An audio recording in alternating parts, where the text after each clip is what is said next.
Astergate 12 was a lung that never fully inflated. It hung at the frayed edge of the heliotrope corridor, a smear of tachyonic trade routes controlled by the rigid, glittering fist of the Aurelian Dominion. The station itself was functional, gray, and smelled of scrubbed ozone and nutrient paste.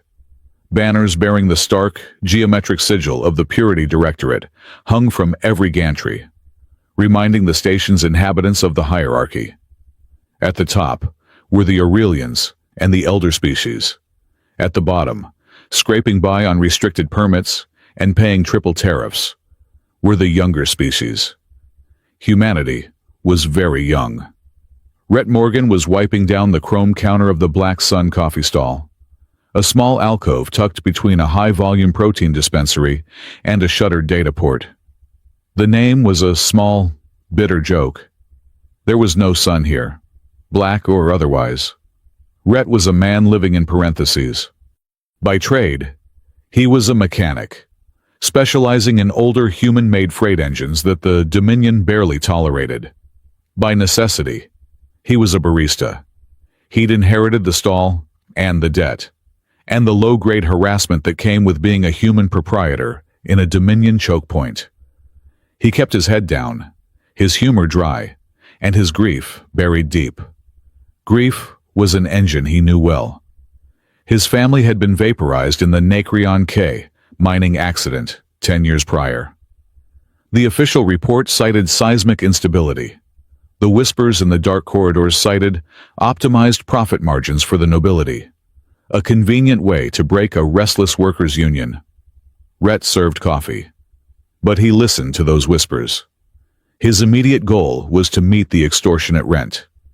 His hidden goal was to find the evidence that would burn the noble house responsible to the ground. Business was dead. It was the third bell of the cycle, and the main concourse was empty, save for a few maintenance drones polishing floors that already gleamed. Then, she entered. She did not walk in so much as she materialized in the booth furthest from the light. By human standards, she was jarring.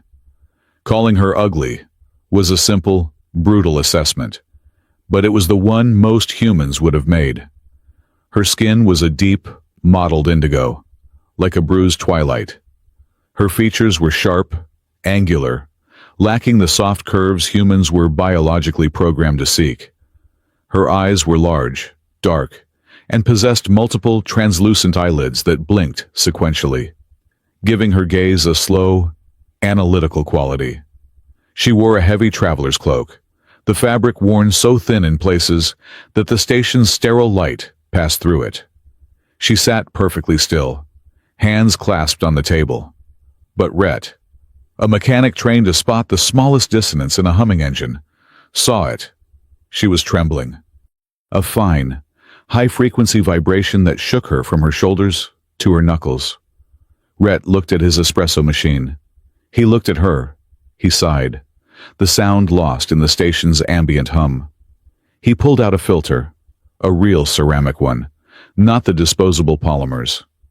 He cracked 2 actual, impossibly expensive, shell-grown eggs, separating the yolks. He added condensed sweetener and began to whisk, the tiny metal tines the only sound in the stall. He brewed the dark roast, pouring the steaming liquid carefully over the back of a spoon into the golden foam. An earth-old egg coffee, a relic from a time when his grandmother complained about weather, not radiation filters. He carried the heavy mug over. She watched him approach, her multi-lidded eyes unnervingly steady. He set the mug down gently. The rich, sweet smell of custard and burnt bean rose between them. "On the house," Rhett said, his voice a low rumble. "You look like you're running on fumes." She looked at the mug, then at him. Her gaze was heavy, freighted with an exhaustion that went beyond missing sleep. He tried for a smile, but it felt rusty. "It's an old recipe, from my homeworld. Tastes like breakfast, and a series of questionable life choices." A long silence stretched. He was about to retreat, figuring he'd breached some complex alien etiquette, when she spoke. Her voice was a low contralto, devoid of accent, but layered with a profound, aching formality. Questionable choices, Mr. Morgan, are the exclusive luxury of those who still believe they possess options. She did not look at the mug. Most of us are left only with the consequences. Rhett froze. His name was stitched on his work shirt, but the reply was not what he expected. It was precise, it was insightful, and it was bleak. Just Rhett, he corrected automatically. And you are Caleth. She finally looked at the mug. You offer this freely. It's a slow day. And, he hesitated. My grandmother used to say you should never let a stranger shiver if you have a warm coat. You have no coat, she observed. I have coffee, Rhett countered. Caleth lifted the mug. Her hands were long, with an extra joint in each finger. She raised it in a gesture that looked less like a prelude to drinking and more like a toast, or a sacrifice. She sipped, her eyes closed, all of them, one after another. When they opened, the trembling had lessened by a fraction. The balance, she said, is unexpected. The bitterness anchors the sweet. That's life, I guess, Rhett said, wiping his hands on his apron. No, Caleth replied, her gaze distant. That is art. Life is rarely so composed. Before Rhett could unpack that, the universe interrupted. The hiss of the station's main doors opening was followed by the sound he hated most. The rhythmic, synchronized thud of magnetized armor plating on the metal deck. 4 figures in the stark white and silver armor of the Purity Directorate entered the concourse. They moved with the predatory arrogance of those who knew the law was whatever they decided it was this morning. Leading them was Commander Taryn Locke. Her armor was immaculate, her helmet tucked under one arm, revealing a face so severe it looked carved from ice. She stopped 10 paces from Rhett's stall. Proprietor Morgan, she announced. Her voice was clipped, amplified just enough to be obnoxious. Your monthly species diligence stipend is late. Rhett felt the familiar, cold knot tighten in his gut. This was not the usual shakedown. This was Locke herself. This was escalation. Stipend, he said, keeping his voice level. You mean the protection fee? Locke's lip curled. We protect the integrity of the Dominion from the risks younger species introduce. You pay for that privilege. The fee was due at 00 hours. I filed for an extension, Rhett lied. Systems must be lagging. Systems are efficient. Locke took a step closer. Her eyes flicked to Caleth in the booth, registering her as other and dismissing her as irrelevant. We find your account lacking. You will pay the standard fee plus the requisite late penalty, in full. Now. Rhett thought of the Nacreon K. He thought of the whispers that said Locke had earned her promotion by signing the accident report. He felt the heat of that methane fire, a ghost on his skin. No, Rhett said. The word was quiet, but it landed in the sterile air, like a lead weight. Locke actually smiled. It was a terrible sight. Define no, human. I define it as go audit someone else. I'm paid up. Your system is wrong. A challenge to Directorate authority. Locke raised her hand. The 2 guards behind her unslung their pulse rifles. A costly error, human. We will seize assets equivalent to the debt.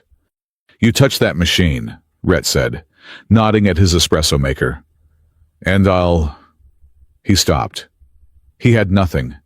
He was a human selling coffee, threatening a fully armed enforcer of the nobility.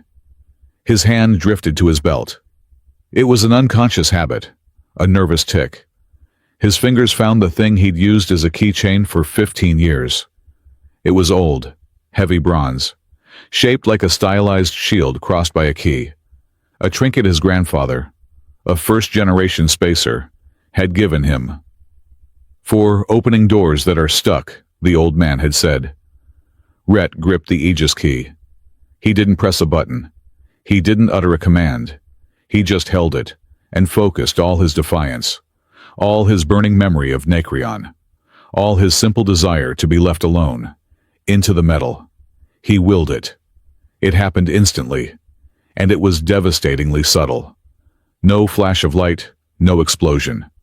Commander Terran Locke's datapad, which she had raised to log the asset seizure, suddenly went black. It chimed, a dissonant, three-note error. The screen flashed bright red. Conflict Jurisdictional Mandate, 1A. The text read, Reference, Aegis Concordance. Authority rejected. Locke stared at it. She shook the pad violently. What is this? What trick is this, human? One of her guards muttered. Commander, my targeting telemetry is offline. It's showing. Legal static. Static, Locke barked. It says my warrant signature is insufficient. It's citing a precedence treaty I've never heard of. The air in the stall felt thick, heavy, like the moments before a lightning strike. Rhett kept his hand on the key, which was now vibrating with a faint, almost imperceptible warmth. He felt a strange pressure, as if he were suddenly standing in a court of law, rather than a coffee shop. Locke looked at Rhett. Her cold arrogance was gone, replaced by a flicker of something he had never seen in a directorate officer confusion, and a sliver of raw, superstitious fear. She was a bully, but a bully who operated within a system. That system had just impossibly told her no. This is an anomaly, she declared, her voice losing its edge. A system error. Must be, Rhett agreed, his voice hoarse. Locke looked at him, then at her malfunctioning pad, then at the two guards whose rifles were suddenly inert, their indicator lights flashing amber. This is not concluded. Human, she hissed, forcing the words out. We will report this interference. She turned, her movement stiff, and marched out of the concourse, her squad following in disarray. The heavy doors hissed shut, leaving Rhett alone in the sudden, echoing silence. He let go of the key, his knees weak. He leaned heavily on the counter, his heart hammering against his ribs. What in the seven hells? He looked up. Kaelith was watching him. Her expression was unreadable, but the trembling had stopped completely. She rose from the booth, her movements fluid, almost regal. She walked not to the exit, but to his counter. She placed her hands on the bar top, palms down. You have purchased more than coffee, Mr. Rhett, she said, her voice soft. I have no idea what I just did, he whispered. You reminded them, Kaelith said, of a promise they made when the stars were young, a promise they have long since decided to forget. She lifted her right hand from the counter, where her fingertips had rested on the ceramic mug. A new pattern had appeared, etched into the glaze as if by acid. It was a crystalline sigil, intricate and cold. She met his gaze. Her multi-lidded eyes held a sorrow so deep he almost looked away. When the darkness comes collecting, she said, repeating her earlier words. But now they felt like a prophecy. Boil the water.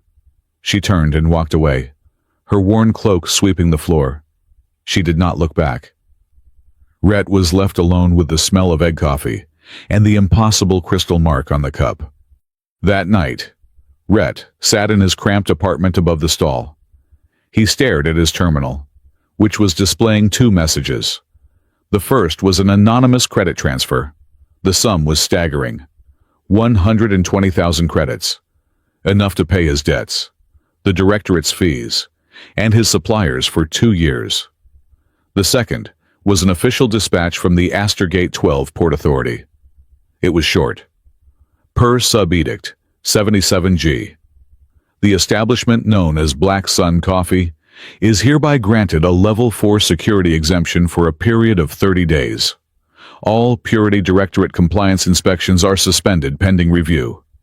Rhett stared at the screen, then at the cooling mug with the crystal sigil. The rumors started the next day. The human barista who had faced down Commander Locke. The human shop where Directorate warrants failed. His first new customers were a pair of rocky core traders, who usually bought nutrient paste from the dispensary. They ordered 2 black coffees. They sat in Calith's booth and drank in silence. Then came a Kelmore, his pressurized suit hissing, who pointed at the grinder and signaled for a bag of whole beans. Then, a family of Oryx, beings of shimmering, crystalline light, who hovered near the counter, fascinated by the steam. The Black Sun coffee stall, once a human footnote in a Dominion station, was becoming something else. It was becoming neutral ground. Rhett Morgan served them all. He served coffee. He fixed a faulty connection on a core data slate. He kept his head down. But as he worked, he could feel new eyes on him. Not the white armor of the Directorate. These were quieter. Men and women in nondescript gray fatigues, sitting on benches in the main concourse, pretending to read, but always watching his stall, watching the human who had, somehow, found a key for a door no one else knew was there.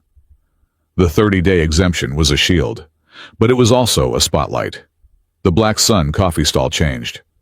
Before, it had been a quiet gray corner. Now, it was a pocket of compressed, vibrant, and often smelly life.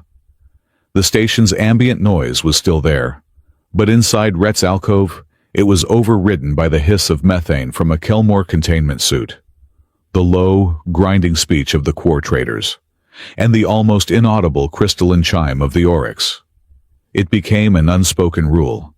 An armed core freighter captain, all 4 of his massive rocky arms crossed, would stand in line next to a slender Oryx diplomat. A grizzled human mechanic would share a condiment station with a Kelmore whose suit was leaking faint, eye-watering ammonia. The first time a dispute had broken out a misunderstanding over queuing protocol, Rhett had simply tapped the crystalline sigil on Calith's abandoned mug, which he now kept on the back shelf. "We don't do that here," he'd said, his voice flat. "Take it outside." The brawlers, 2 human cargo handlers and a core dock worker, had frozen.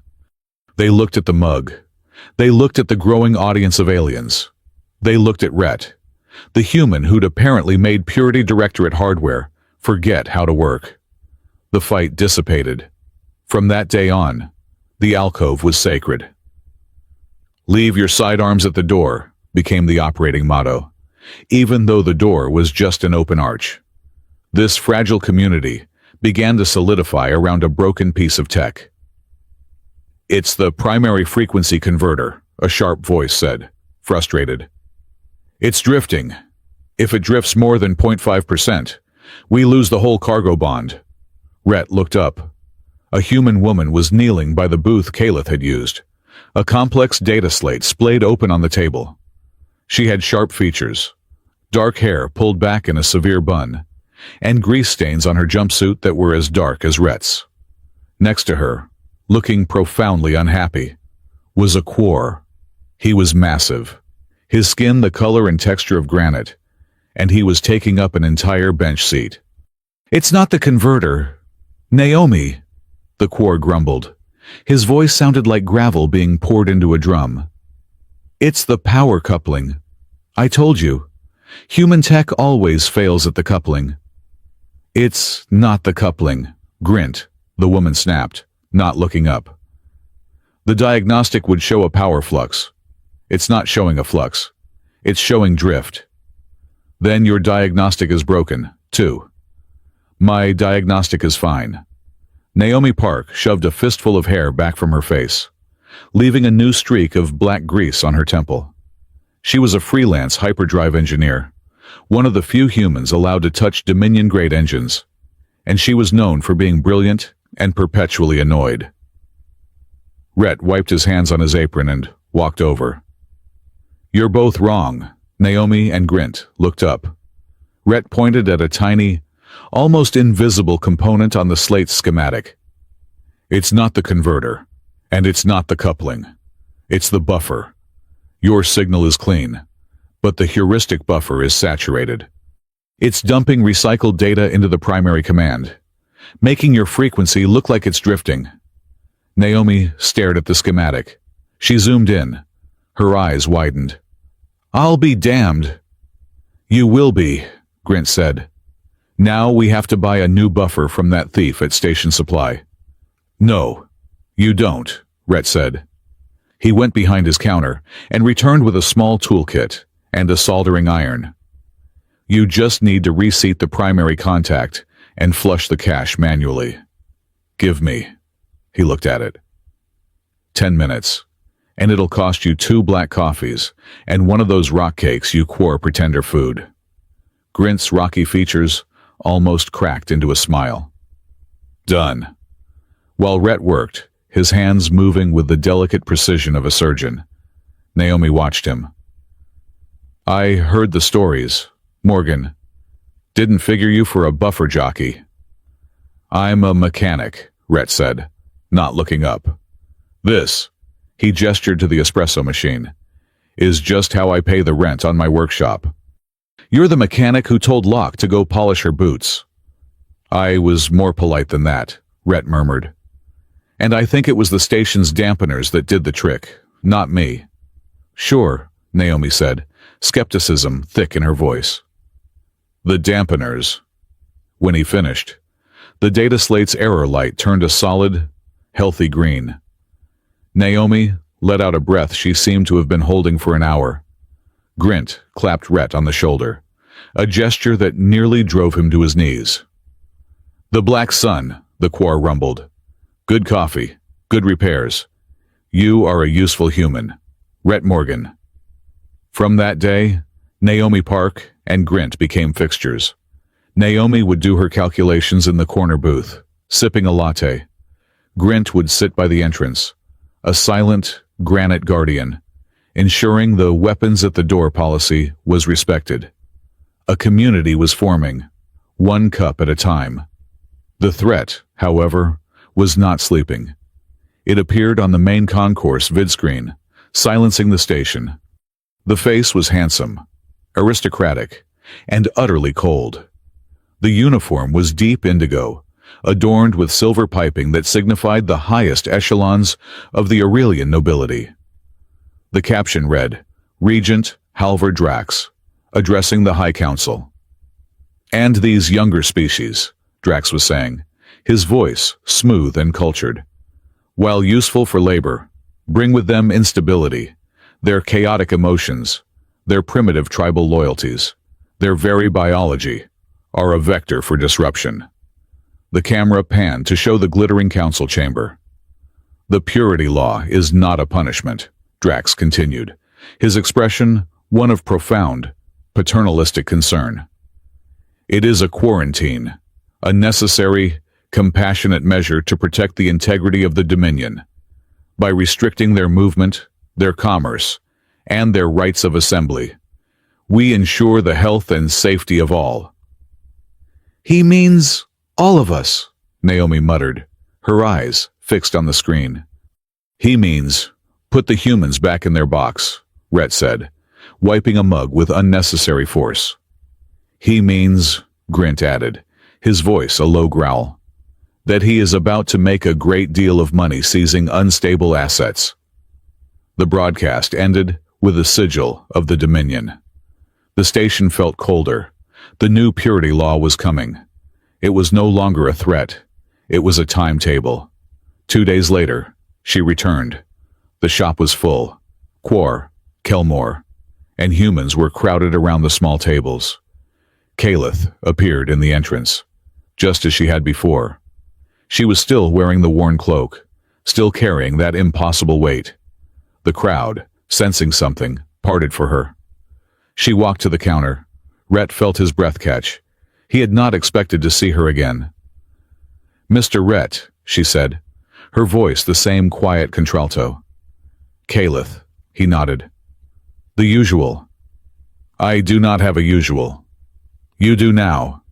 He turned to prepare the egg coffee, his hands moving on autopilot. He was intensely aware of her gaze. He brought the mug to the counter. She did not reach for it. "They watch your stall now," she said. "I've noticed. They're bad at it." He gestured to two men in gray fatigues, pretending to study a shipping schedule across the concourse. "They've been there for 2 days. Haven't turned the page." "They are not the ones you should fear," Caliph said.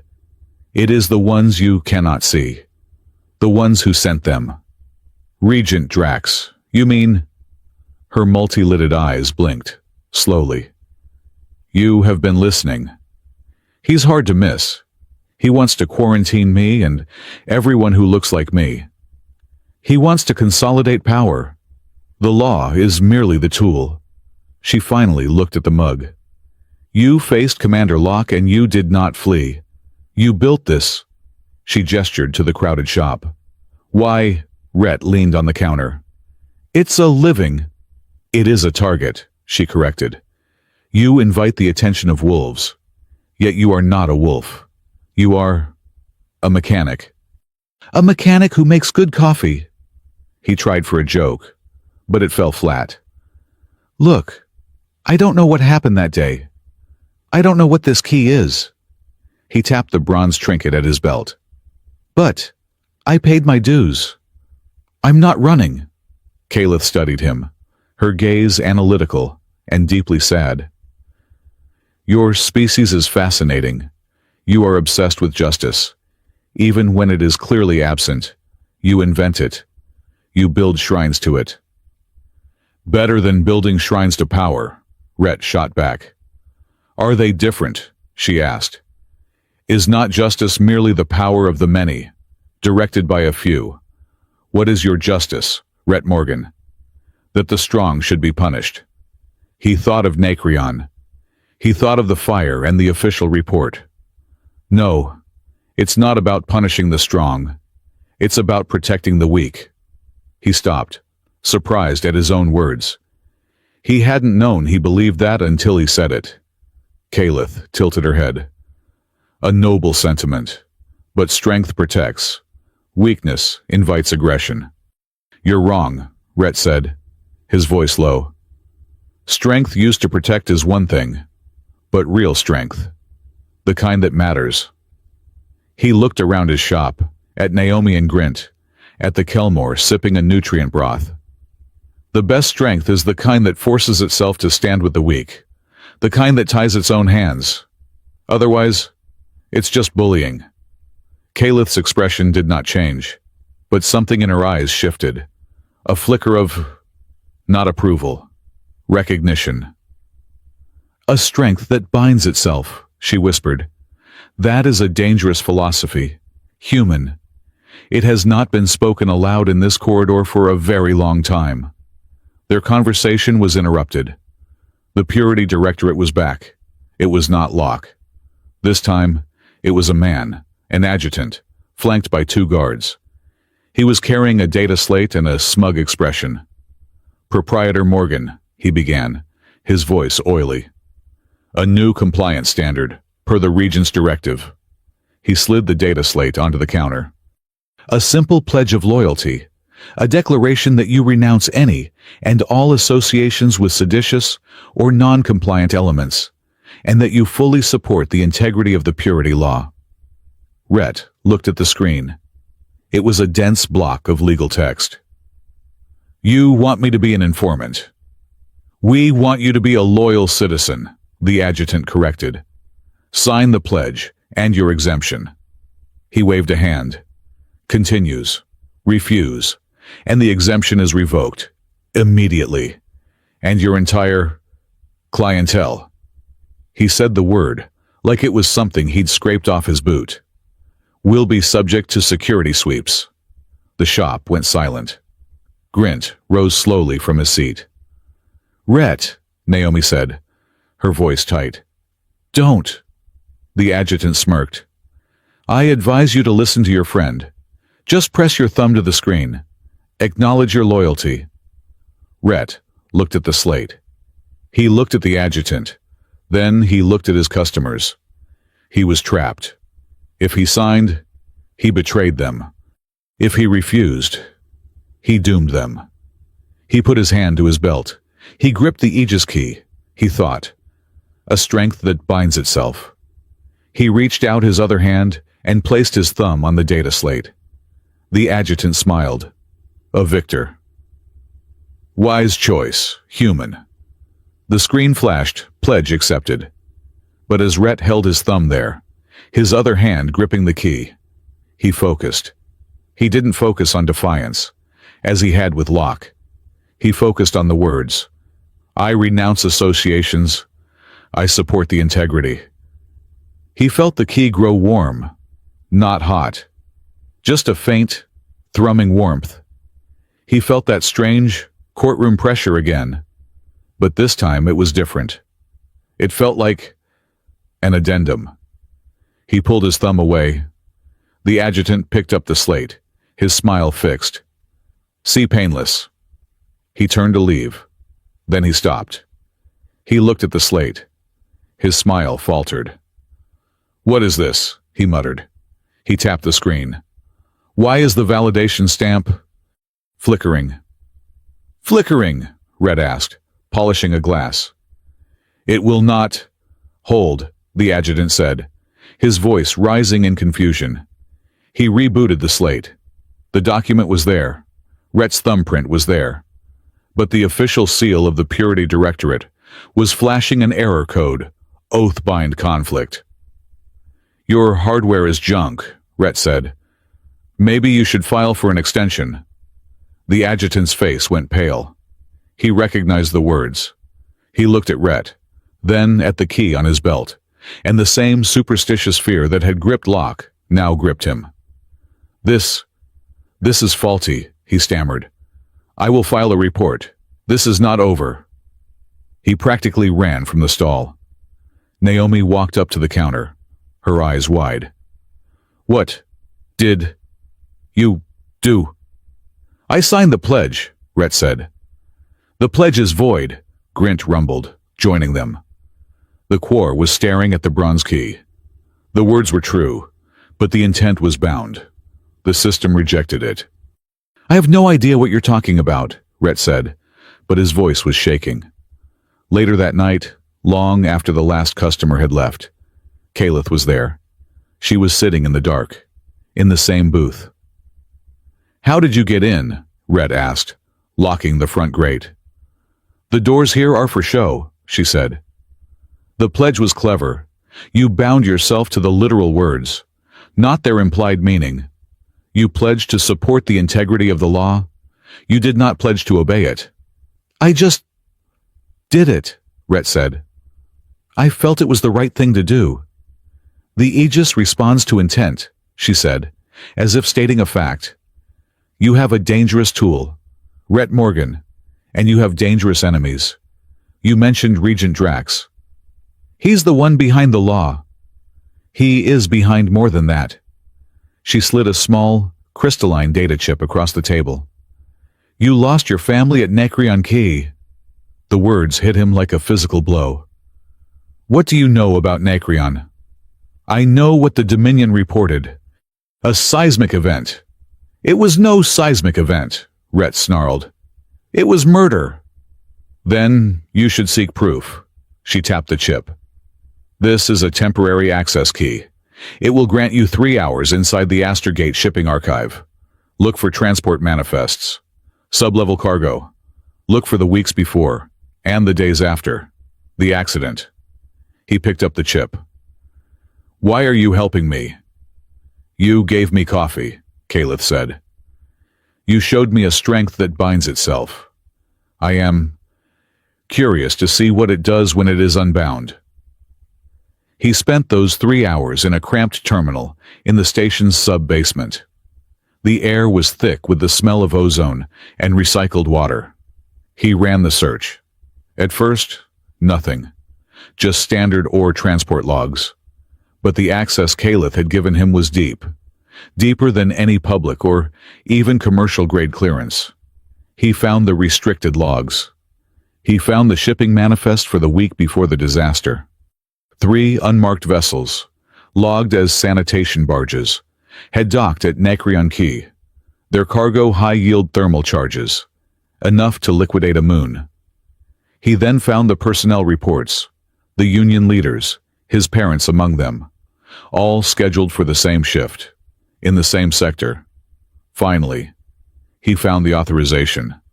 A single, encrypted order to adjust mining pressures and resolve labor instability. The order had been routed through 3 shell corporations, but the originating encryption key was unmistakable. It was a high-level aristocratic cipher. The order was signed H. Drax. Rhett printed the file. He sat in the dark of his shop, the flimsy printout shaking in his hand. The grief he had buried for 10 years was back, but now it was not grief. It was a white-hot, singular rage. He wanted Halvor Drax dead. Kaleth was there when he returned. "You found it," she stated. "He murdered them," Rhett whispered, his voice cracking. "Thousands of them. My family. For labor instability." He sank onto a stool, the rage so potent it made him sick. "I'm going to kill him." Kaleth watched him, her gaze unwavering. "You could not. He is protected by armies, fleets." "I don't care. I'll find a way." "And if you did," she said, "you would be executed. Your friends would be implicated. This place," she gestured to the dark stall, "would be ashes. That is not justice. That is just more noise." "I don't care about justice." Rhett slammed his fist on the counter. "I want revenge." "They are not the same thing." She stood up and walked to him. She was taller than him. She looked down at him, and for the first time, he felt the immense, ancient power she kept banked within her. "The men in gray are still watching," she said, her voice soft again. "More will come. They will not bring pledges next time. They will bring weapons. That money I sent you, it is enough to disappear. Take your friends. Go to the outer rim. Live. Let this go." Rhett looked at the printout. He looked at the Aegis key on his belt. He thought of the fire. And then he thought of Grint's gruff loyalty and Naomi's sharp intellect.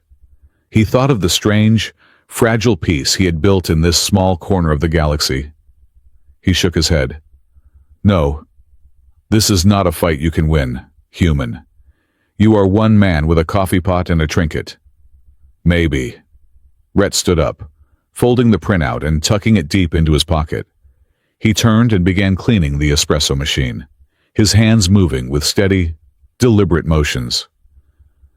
"But I make coffee here. If evil wants to visit, let it have a cup first." Kaleth watched him, her face a mask of indigo angles. She saw the rage, but she also saw the mechanic, the man who fixed what was broken. She saw the man who had defined strength not as power, but as a bond. "So be it," she whispered. "But boil the water. Rhett Morgan. The darkness is no longer collecting. It is here." The 30-day exemption vanished like steam from a hot mug. Commander Locke did not return. The Purity Directorate did not send enforcers or adjutants. They sent customers. They were human, mostly, dressed in the rough fatigues of fringe-worlders. But they were loud. They complained that the station's recycled air suddenly smelled of Kelmore ammonia. They muttered just loud enough for the Corps to hear. "Why are we letting gravel-heads take seats from tax-paying humans?" Rhett saw the strategy instantly. Locke, bound by the Aegis Key's legal static, could not shut him down from the outside. So, she would burn him down from the inside. A hulking man with a directorate tattoo barely concealed on his neck shoved his way to the counter, bumping a small oryx so hard the crystalline being chimed in alarm. "Just coffee, human," the man sneered. "Black, and tell your rockpile friend to watch where he's standing." Grint, who was sitting near the entrance, rose slowly. The granite plates on his shoulders shifted. "I am standing where I wish." "Rhett," Naomi hissed from her corner, her datapad active. That's Corvin, ex-Directorate Crowd Control. He's been on severance for 2 years. What's he doing here? His job, Rhett said under his breath. He stepped between Grint and Corvin. We serve everyone, Corvin, but we don't serve trouble. You get your coffee, and you sit, or you leave. Corvin smiled, a predator's smile. The little human's giving orders. He is the proprietor, a new voice said. Kalith was standing behind Corvin, her indigo skin and angular features seeming to suck the light from the air around her. And you are delaying the cue. Corvin turned, ready to snarl at this new Xeno, but he stopped. He stared at her. He saw an ugly, poorly dressed alien, but his directorate training, buried deep, screamed at him. It recognized something, power, deep, structural, ancient power. He looked at her multi-lidded eyes and felt, for a moment, like a microbe being examined. His bravado cracked. He stammered. I was just ordering. Then order, Kalith said. Corvin paid, took his coffee, and retreated to a table with his friends. They were subdued, their plans disrupted. They are trying to make you a symbol of discord, Kalith said to Rhett later, as he washed mugs. They need proof for Drax's purity law. They need a human to be attacked by a Xeno, or a Xeno to be attacked by a human, inside your stall. They need your neutrality to fail. So, what do we do? Naomi asked, joining them. Grint and I can throw them out. No, Rhett said, drying his hands. He was thinking of Kalith's words, a strength that binds itself. If we fight them, we prove them right. We prove this community is unstable. We have to do the opposite. What's the opposite of a riot? Grint rumbled. Rhett looked at his espresso machine. A party. He called it the Night of Truce. One night, all beverages were free. The announcement was the problem.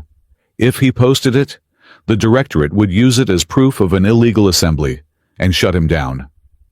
I can, Kalith offered. Ensure the invitations are discreet. Rhett did not ask how. The next day, the stall was buzzing. The invitations had bypassed the public net entirely, appearing on secure, encrypted guild channels.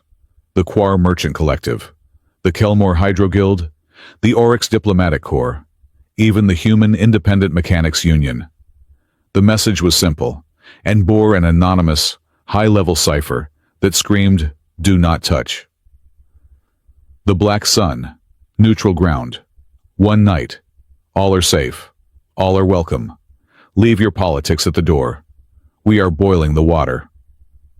The stall was transformed. Naomi, in a fit of engineering genius, had jury-rigged a series of localized atmospheric filters over 3 booths, creating pressure-neutral zones for the Kelmore. Grint, now the unofficial head of security, had organized a rotating watch of Quar traders who stood, arms crossed, at the perimeter. Rhett, for his part, was a whirlwind. He'd invented new menu items. The Oryx Shimmer, which was chilled water, refracting light through suspended, edible sucrose crystals. The Kelmore Deep Broth, a pressurized, ammonia-based nutrient soup. The Quar Mineral Roast, coffee so thick it was almost chewable. Kalith watched, analyzing the chemical composition of the broth on a borrowed datapad. This is inefficient. The nutrient uptake is only 40%. It's not about efficiency, Kalith, Rhett said, wiping sweat and coffee grounds from his face. It's about flavor, comfort. Comfort, she repeated, the word foreign. A mitigation of necessary pain. Or just a nice thing, Rhett countered, exhausted. He was stressed, watching Corvin and his thugs, who had taken a table in the back. You should try it sometime. He meant to hand her the datapad with the inventory, but his hand, shaking from fatigue, brushed hers. It was not a spark. It was a shock. He felt the faint, latent cold of her skin, a cold that seemed to sink past his own. She flinched, pulling her hand back as if burned. He froze. "Sorry." "It is unnecessary," she said, her voice strained, almost harsh. "The touching, or the apology?" Rhett tried for a joke, but his voice cracked. "Both." She turned away, suddenly obsessed with the calibration of Naomi's filters. Rhett stood there, his hand tingling. He was terrified of Locke. He was consumed by a cold rage for Drax. But in that small, awkward moment, he realized he was just as terrified of this strange, ugly alien woman leaving. He did not know her, but he knew her absence would leave a hole he couldn't name. She turned back, sensing his shift. Her multi-lidded eyes were, for a second, unguarded, soft. "Do not be afraid, Rhett Morgan," she said, her voice low. "You are brewing comfort. It is a worthy act." She was afraid, too. She was an empress suffocating under the weight of her crown, disgusted by the sycophants who surrounded her. This human, this mechanic who spoke of tying Strength's hands, was the first person in a century who had made her feel seen. And she was terrified of losing him to the violence she knew was bearing down on them. The night of truce was a success. It was loud. It was crowded. It was a chaotic, beautiful mess. Kelmore hissed companionably at Oryx. Humans and Quor argued over engine specs. Even Corvin's thugs were quiet, outnumbered 100-1 by people determined to have a peaceful night. Rhett was refilling the grinder, a real, genuine smile on his face. He felt a moment of pure, unburdened peace. It was in that precise moment that the bomb detonated. It was not inside. It was outside, in the service corridor just beyond the alcove. The blast was concussive, designed to shatter and maim. The shockwave blew the entire front of the stall inward. Metal supports, tables, and customers were thrown across the space. Fire suppression foam immediately began to spray from the ceiling. Alarms blared, through the ringing in his ears. Rhett heard a new sound. "It's the Xenos, they blew it." Corvin and his men were on their feet. They had drawn pulse pistols. This was it, the false flag. They used the explosion as cover, aiming their weapons at the stunned Grint. Directorate were under attack. Rhett saw it happen in slow motion. Corvin's partner, seeing Rhett struggling to his feet by the counter, turned his weapon. He wasn't aiming to wound. A blur of motion. A human man in a simple spacer's jacket, who had been nursing a single coffee in the corner for 3 hours, moved. He was impossibly fast. He shoved Rhett hard, shielding him with his own body, just as the pulse bolt struck.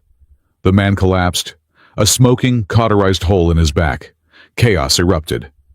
Grint roared, not in pain, but in fury, and backhanded Corvin, sending the man flying into a bulkhead. The other Quor formed a wall, protecting the civilians. Naomi, screaming in rage, activated the emergency fire suppression. The stall was instantly filled with thick, suffocating foam, blinding everyone. Rhett scrambled to the side of the man who had saved him. Blood was already pooling on the floor. "Why?" Rhett yelled over the alarm. "I don't even know you," the man coughed, a spray of red. "Captain, Thresh Orlan," he gasped. "Orders. Protect the asset." "Orders from who?" Rhett demanded, trying to put pressure on the wound, but his hands passed through the smoking cavity. "Her Majesty." Thresh's eyes rolled back. He was gone. Rhett stared at the dead man, the words "Her Majesty" echoing in his head. He looked around wildly for Kalith. She had been standing right by the booth. She was gone, vanished in the smoke and foam. Station security slammed into the concourse, their heavy boots thudding. Behind them, in a fresh, immaculate uniform, was Commander Taryn Locke. Her face was a perfect mask of tragic, official concern. "A terrible, predictable tragedy," she announced, her voice cutting through the chaos. This illegal, multi-species gathering has resulted in extremist violence, just as Regent Drax predicted. This area is now under Purity Directorate martial law. Her men moved to arrest Grint, who was still standing over the unconscious form of Corvin. No. The word was quiet, but it was amplified by the stall's wrecked acoustics. Rhett Morgan stood up. He was covered in Thresh Orlan's blood and fire suppression foam. He climbed onto his overturned espresso machine, the metal still hot. "He's lying," Rhett said, his voice raw. The civilians, aliens and humans huddled together, turned to him. Their datapads, by sheer instinct, began to record. "This wasn't extremist violence," Rhett yelled, pointing at Locke. "This was an assassination. That man," he pointed to Corvin, "is Directorate muscle. That man," he pointed to the dead Thresh Orlan, "died protecting me. This was a Dominion attack, a false flag to justify their purity law." Locke's face went rigid. "Proprietor, you are in shock. You are making treasonous accusations." "Am I?" Rhett's gaze was burning, fueled by the Nacreon fire. "They want us to hate. They want us to believe we are unstable. They want us to believe we need purity to be safe." He spread his arms, encompassing the wrecked shop, the bleeding aliens, the terrified humans. "But this man died for me. This Quor," he gestured to Grint, "is defending us. This engineer," he nodded to Naomi, "is risking her life to be here. We are not unstable. We are a community." He jabbed a bloody finger at Locke. "And we are done being your excuse." "From this moment," Rhett declared, "the Black Sun coffee stall is not a business. It is neutral ground. It is a sanctuary under the Aegis Concord. All species are welcome. All violence is forbidden. If the Purity Directorate wants to violate that, they will have to do it right here, in front of the entire galaxy. Boil your water, Commander, or get the hell out of my shop." The crowd was silent.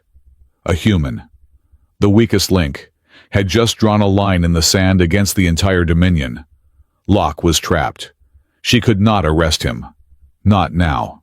Not while he was a martyr, bleeding on his own counter, with dozens of datapads streaming the Black Sun manifesto across the sector. She gave a curt nod. "Secure the evidence. We will investigate." She retreated.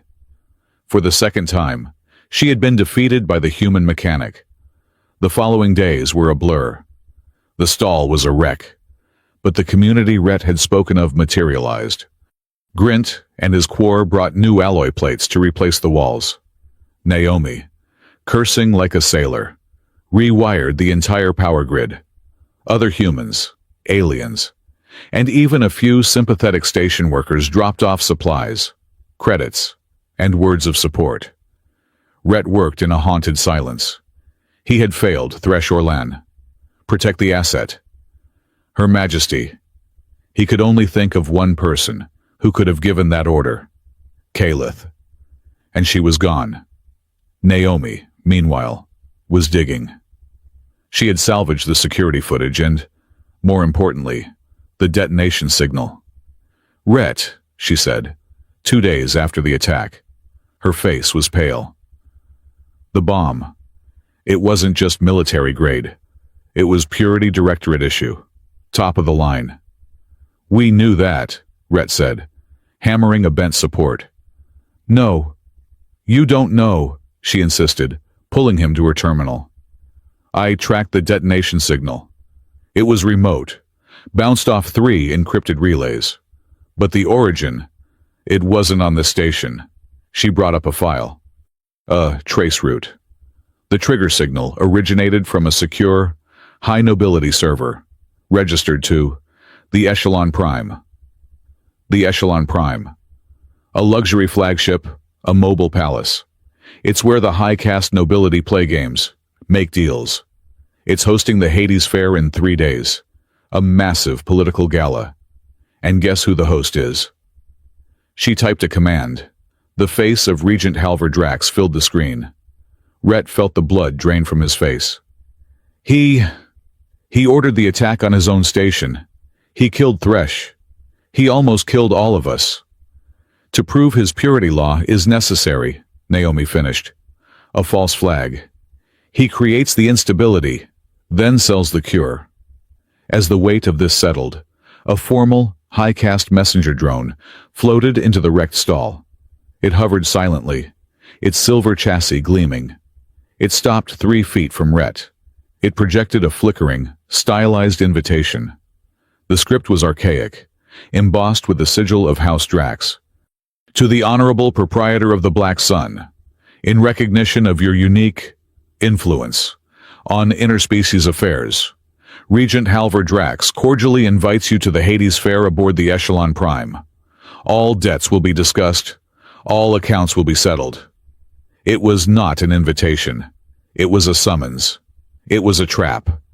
It was Drax, the architect of his family's murder, dangling the bait. "I'm going," Rhett said. "Rhett, that is insane," Naomi yelled. "You'll be walking into his fortress. He just tried to bomb you. He murdered my family. He just tried to murder my friends. He invited me to settle accounts." Rhett's eyes were cold. "I'm accepting his offer." He spent the next day preparing. He was not a soldier. He was a mechanic. He did not polish a blaster. He sharpened a 20-inch titanium pry bar to a razor's edge. He calibrated a high-voltage industrial welder, shortening the arc to a precise, lethal point. He was packing these tools when a small, unmarked courier drone zipped into the stall. It dropped a small, flat box at his feet and was gone before he could react. Inside, on a bed of black velvet, was a disc of polished silver. It was heavy and cold to the touch. It was engraved with the same intricate, crystalline sigil that was on his coffee mug. A note, on simple, heavy cardstock, was tucked beneath it. The script was Kayleith's. "Open this only when you are forced to choose between the path of hatred and the path of hope." He clutched the seal. "Where is she? Is she safe? Did she send Thresh to die for me?" He pocketed the disc. It felt heavy as an anchor. The night before the gala, Naomi found him in the dark, rebuilt shop. He was staring at the printout of the Necreon K order, the one Drax had signed. "You're not planning to come back, are you?" she said. It was not a question. Rhett looked at the name on the paper. H. Drax. I want to look him in the eye. Naomi, I want him to know who I am. I want him to know whose son I am." "And then what?" she asked, her voice small. "You'll use the key?" Rhett's voice was thick, choked with a decade of grief and a week of fresh rage. "I don't know. That's what scares me. I've spent 10 years dreaming of justice. But now, holding this, justice isn't enough." He looked at his hands, stained with grease and Thresh's old blood. "I'm scared that if I get close enough, I won't use the Aegis key. I won't use the law." He touched the sharpened pry bar hidden in his jacket. "I'll just use this, and I'll be exactly the monster he says we are." The Echelon Prime was not a starship. It was a scar of light, a sovereign city-state dedicated to obscene luxury. It drifted through the heliotrope corridor, immune to the tariffs and desperation of stations like Astergate 12. Rhett Morgan moved through its grand concourse, feeling less like a guest and more like a microbe. He wore his only suit, a gray, functional garment he'd last worn at his parents' memorial. It was clean, but compared to the beings around him, it was sackcloth. Aristocrats from a dozen elder species drifted past, draped in fabrics that seemed woven from light and shadow, their laughter like breaking crystal. The air smelled of ozone, exotic pollens, and a thick, buttery scent of old money. He had been stripped of his pry bar and welder at the security checkpoint, but the Aegis key on his belt had registered as heritage jewelry, and the silver disc from Calith felt cold and heavy in his pocket. "Proprietor Morgan," a synthesized voice chimed from a floating drone. "Your presence is requested in the Grand Atrium. Regent Drax is about to begin his address." He was being herded. He followed the drone, his stomach a cold knot of acid.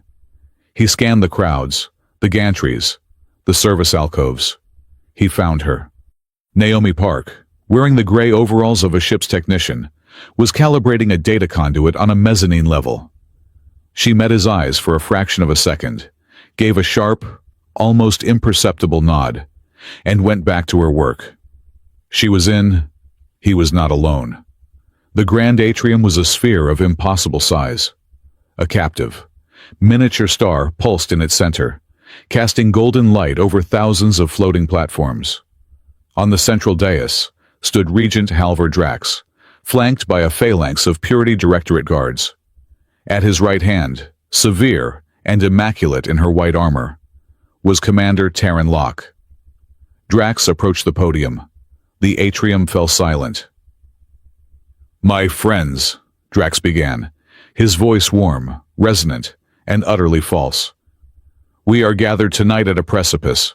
The Dominion is strong, but strength invites complications." He smiled, a gesture of shared burden. "For generations, we have extended our protection, our infrastructure, our stabilizing presence to the younger species. We have acted as benevolent stewards. But that benevolence," his voice hardened just a fraction, "has been mistaken for weakness." A murmur of assent rippled through the nobles. From the chaotic markets of the Outer Rim to the core world refineries, instability spreads. These younger races, in their passionate, primitive state, bring conflict. They bring biological hazards. They threaten the very purity that defines our society. We have debated. We have discussed. Tonight, we act. Commander Locke stepped forward, projecting a holographic scroll. "The Purity Edict," Drax announced, his voice ringing with triumph. "A simple, necessary measure. It restricts non-sanctioned species from vital sectors. It enforces mandatory biological screening. It authorizes the Purity Directorate to detain, indefinitely, any younger species deemed a threat to social harmony." It was Nacreon K. Made legal. It was a blank check for genocide. "It is not oppression," Drax said softly. "It is salvation. An act of compassionate, necessary quarantine." He was met with thunderous, polite applause. "And now," Drax said, raising a hand, "we have a perfect, timely example of this very threat." A spotlight, harsh and white, snapped on. It cut through the golden haze and found Rhett Morgan, standing alone on his small platform. The atrium's thousands of eyes turned to him. "This human," Drax announced, "is Rhett Morgan, proprietor of a small stall on Astergate 12. A stall that has become a center for criminal assembly, interspecies conflict, and illegal technology." Rhett's blood ran cold. "Just 4 nights ago," Drax's voice dripped with manufactured sorrow. "An extremist attack at this human's establishment, an illegal gathering he himself organized, resulted in the death of a Dominion officer. An attack, I might add, that our intelligence suggests was funded by rival xenospecies." The lie was so perfect, so complete. It took Rhett's breath away. Drax had bombed his shop and was now blaming him for it. "He represents the chaos," Drax said, his voice rising. "The defiance, the impurity. Proprietor Rhett Morgan, I invite you to the dais. A gesture of reconciliation is required. A public example to settle all accounts." Guards materialized, their polished boots silent. They gestured for Rhett to move. He was trapped. Every eye was on him. This was the trap. This was the settling of accounts. He was to be the galaxy's scapegoat. He walked. He left his platform and moved toward the central dais.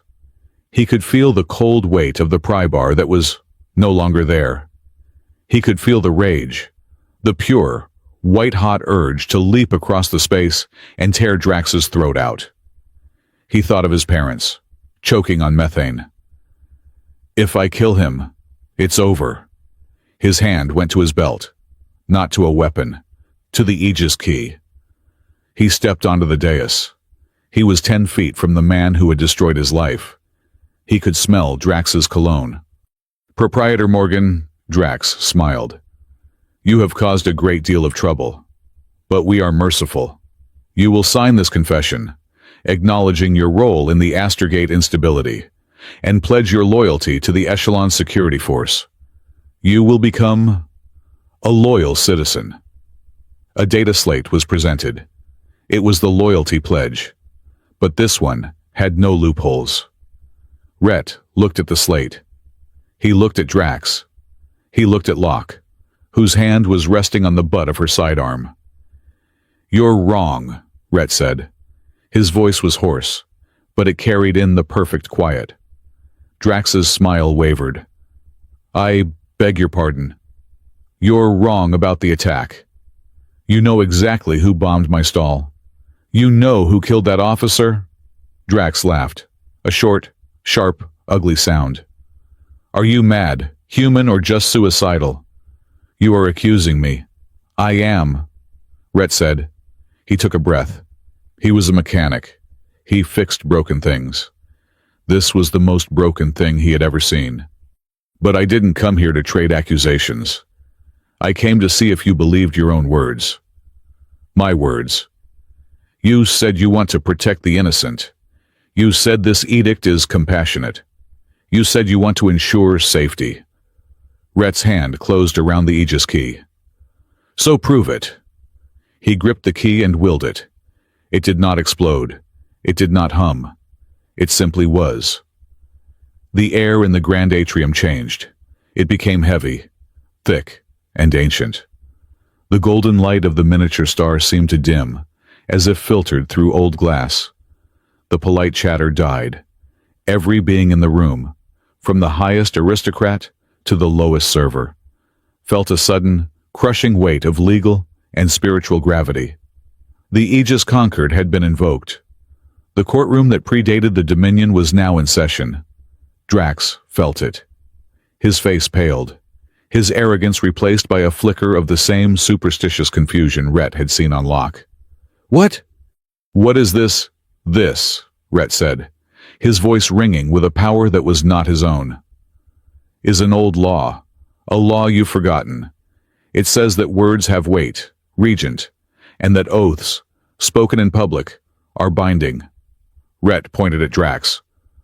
You want to pass your edict, fine, but swear to it. Swear to this assembly, on your honor and your title, that you will protect the innocent in all your actions. Swear that your purity law will never be used to harm an innocent being. It was a brilliant trap. If Drax refused, he proved himself a liar, his compassionate law a sham. If he agreed, the Aegis would bind him. Drax saw the trap. He sneered, trying to reclaim his power. You think a human's parlor trick, this pressure, means anything? I am a regent of the Dominion. I always protect the innocent. He had said it. The Aegis key in Rhett's hand flashed once. A pulse of cold, bronze light. The air snapped. Drax stumbled. He raised his hand to gesture to his guards, and his arm stopped, frozen in midair. He tried to speak the order. Arrest him! But the words came out as a choked gasp. The Aegis had locked. It had heard his oath, I always protect the innocent, and it was now enforcing it. He could not order an action that he knew would harm an innocent. He was, in an instant, paralyzed by his own hypocrisy. The atrium exploded in gasps. Nullweave, Drax choked out, forcing the words. Locke now, Commander Terran Locke, ever the loyal enforcer, did not hesitate.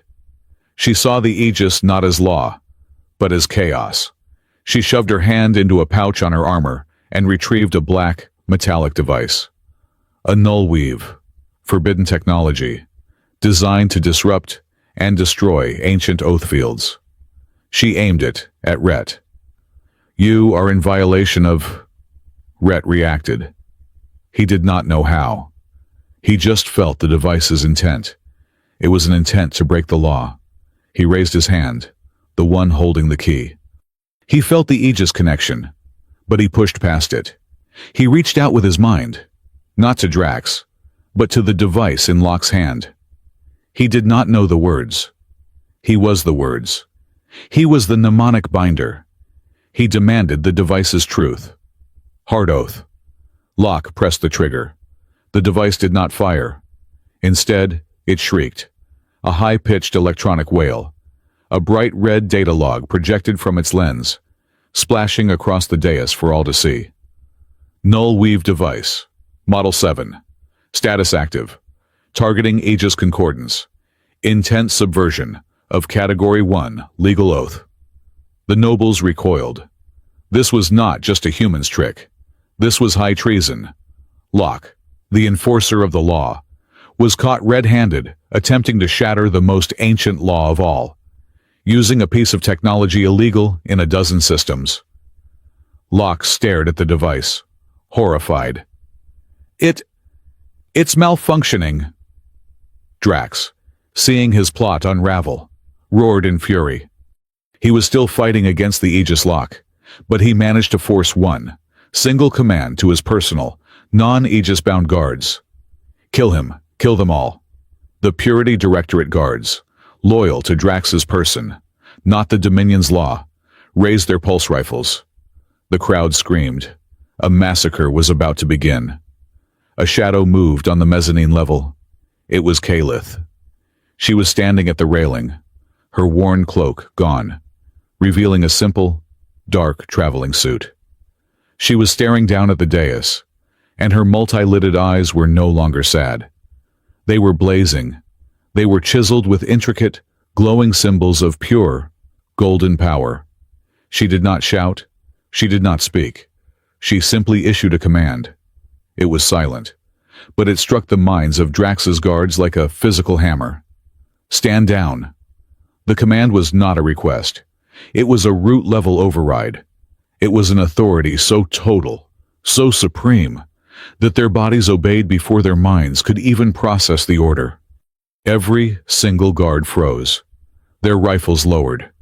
They stared into the crowd, their expressions suddenly blank, their loyalty to Drax severed like a thread. In the confusion, Kaelith turned and melted back into a service corridor. She was gone. On the dais, there was a terrible silence. Drax was shaking, not with rage, but with terror. He knew that command. He had only heard it once before, from the throne world itself. He was trapped. The Aegis held his body. The crowd had seen his treason. His guards were inert. Rhett was swaying. The power that had flowed through him, the invocation of the conquered, the binding of the Null Weave device, had taken everything. His vision was tunneling. Drax had to salvage this. He was a politician before he was a tyrant. An error, he stammered, his body still rigid from the Aegis lock. Clearly, a security error. This edict, it requires review. He was fighting to speak. Humanitarian review. To ensure the protections for the innocent are adequate. He looked at Rhett, his eyes filled with a murderous promise. All enforcement is suspended for 3 days.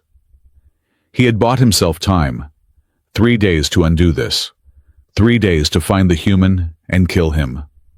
The weight of the Aegis Concord receded, the air thinning. The immediate pressure was gone, but the oath remained. Drax could move again, though his motions were stiff. Rhett collapsed. The adrenaline, the rage, the impossible power. All vanished, leaving him an empty husk. He hit the floor of the dais, his suit soaked in sweat. Rhett, Naomi was there. She had broken cover, running from the mezzanine. She skidded to his side, throwing her body between him and the stunned guards. "I got you, mechanic," she whispered, hauling his arm over her shoulder. "I got you." Rhett, his vision fading to black, looked at the retreating, staggered form of Regent Halvor Drax. He saw the man, vulnerable, exposed, and humiliated. He still had the silver disc in his pocket. He still had the memory of the Nacreon fire in his soul. If I had the pry bar now, a cold, dark part of his mind whispered, it would all be over. Just one strike. He passed out, his hatred and his hope at war. The escape from the Echelon Prime was a blur of adrenaline and recycled air. Naomi's technician credentials were their only passport, getting them through 2 checkpoints on the pretense that Rhett was a biohazard contaminant from the explosion, needing immediate quarantine. They didn't run. They walked, a brisk, terrified, official walk, down freight elevators and through humming service corridors. Behind them, they could hear the lockdown alarms finally beginning to wail as Drax's personal guard realized their true targets had vanished. "Grint," Naomi whispered into her comm. "Docking Bay 94. Bring the heat, now." They burst through the final pressure door. Bay 94 was supposed to hold luxury shuttles. Instead, it was occupied by a battered, ugly, asymmetrical freighter with core markings. Its cargo bay door was open, its engines already whining with pre-launch energy. "The Rusty Mug," Rhett gasped, recognizing Grint's personal ship. "How did you get this cleared?" "The Quor Merchant Guild," Grint's voice boomed from the cockpit. "Has many friends, and many flexible shipping manifests. Get in." They dove into the cargo bay, Naomi hitting the seal. The Rusty Mug blasted out of the Echelon Prime, its acceleration pinning them against the bulkhead. They were fugitives. Drax did not retreat to a luxury estate. He fled to his fortress. Port Vale was not a station. It was a weapon, a jagged asteroid hollowed out and bristling with defense platforms. It was Drax's personal vault, his command center, and his sanctuary. He was safe there. He had 3 days. Commander Terran Locke was given a simple, direct order. Find the human Rhett Morgan and the engineer Naomi Park. Find the Aegis key. Erase the witnesses. Erase the problem. Locke, her belief in order, shaken by the Nullweave's public failure, accepted the mission. She was a soldier. The Regent gave an order. She obeyed. The chaos on the Echelon Prime was the human's fault. Order must be restored. Rhett, Naomi, and Grint huddled in the cramped, dark workshop above the black sun. The station was crawling with Directorate patrols. "We're trapped," Naomi said, running frantic diagnostics. "Port Vale is locked down. No one gets in or out. Drax is sitting on his private server, erasing every trace of Nacreon. By the time his 3 days are up, he'll have a new, fabricated set of evidence." "We have the oath," Rhett said, his voice raw. He was exhausted, but the rage was a fuel. "The Aegis bound him." "It bound him to protect the innocent," Naomi countered. "He'll just redefine innocent. He's a politician. Words are his weapons. We need proof. We need the original, uncorrupted Nacreon order. The one you saw. It's on his server, at Port Vale." Grint, who had been cleaning a massive energy projector, spoke. "Port Vale has one weakness." Rhett and Naomi looked at him. "The Regent is an aristocrat," Grint rumbled. "He must have his comforts. Even in his fortress, he requires taste." Rhett's eyes widened. "No," Grint nodded, his rocky features unreadable. "He imports his coffee. Whole bean. From a private estate on Olympus Mons. One shipment, every 5 days. The next one is due tomorrow at 0400. "The Hot Cup Alliance," Rhett muttered, a grim, humorless smile touching his lips. "It's insane." It's human, Naomi said, her fingers already flying across her terminal, pulling up shipping manifests. It's insane. It's stupid. And it relies on the enemy's arrogance. It's perfect. Grint, can you get us a container? I am the container, Grint replied. The plan was desperate. A long shot stitched together with human ingenuity. Grint, using the Quar Guild's seemingly limitless supply of forged documents, re-registered the rusty mug as a luxury food transport. Naomi, a genius of signal mimicry, cloned the transponder codes of the actual coffee freighter. They loaded the main cargo bay with 2 massive, pressurized tanks of Black Sun coffee beans. It was Rhett's entire stock. If this doesn't work, Rhett said, sealing the hatch. I'm out of business. If this doesn't work, Naomi replied, checking her plasma cutter. We're cosmic dust. They approached Port Vale in the dead of the next cycle. The fortress loomed, a mountain of black rock and glittering energy signatures. Vessel Aurelian Roast, a cold, synthesized voice hailed them. You are approaching a restricted military zone. State your business. Quar Merchant Guild, delivery for Regent Drax. Grint growled into the comm, his voice pitched to maximum annoyance. Per schedule, we are carrying perishable goods. Do not make my coolant fail. The data core was a cathedral of light. A pulsing, holographic matrix surrounded a central crystal spire. Get to work, Rhett said. I'll watch the door. I'm in, Naomi murmured, jacking her terminal into the main console. Firewalls are thick, but I'm looking at the Nacreon file. It's here. It's just locked, encrypted, Drax's personal key. Then break it. I'm trying this as alien, older than the... A voice, cold and sharp, cut through the room. You are not authorized to be here. Engineer Park. Rhett spun. Commander Taryn Locke was standing in the doorway, flanked by 2 Purity enforcers. Her armor was immaculate. She had not come from the corridor, a hidden lift. She had been waiting. It was a logical deduction, Locke stated, her voice calm. The Regent is vulnerable. His only true vulnerability is his past. You came for the Nacreon file. I was ordered to secure it. Secure it, or erase it, Rhett said, stepping in front of Naomi. It makes no difference. Order must be preserved. The Regent's authority is absolute. Surrender the Aegis key, human. You saw the Echelon Prime, Rhett said, his hand moving to his belt. You saw the Nullweave. You saw treason. Is that the order you follow? I saw chaos, Locke corrected, her face rigid. I saw a human using a forbidden artifact to disrupt the chain of command.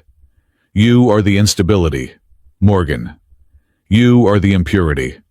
She raised her pulse rifle. Last chance. Rhett gripped the key. He knew he couldn't fight her. Not with weapons. Commander Locke, Rhett said, his voice dropping into the Aegis resonance. The air in the data core grew thick, the light from the matrix dimming. Do you believe in order? I am its instrument, she snapped, but her finger wavered on the trigger. She felt the pressure. Then swear it, Rhett challenged. Swear, by the conquered you serve, that you have never seen Regent Drax give an order that violated Dominion law. Swear that you have no knowledge of the Nacreon accident. Locke's face went pale. She was trapped by her own dogma. She could not lie under the Aegis. I am a soldier, she stammered. I obey. Swear it, Rhett commanded. I cannot, she gasped.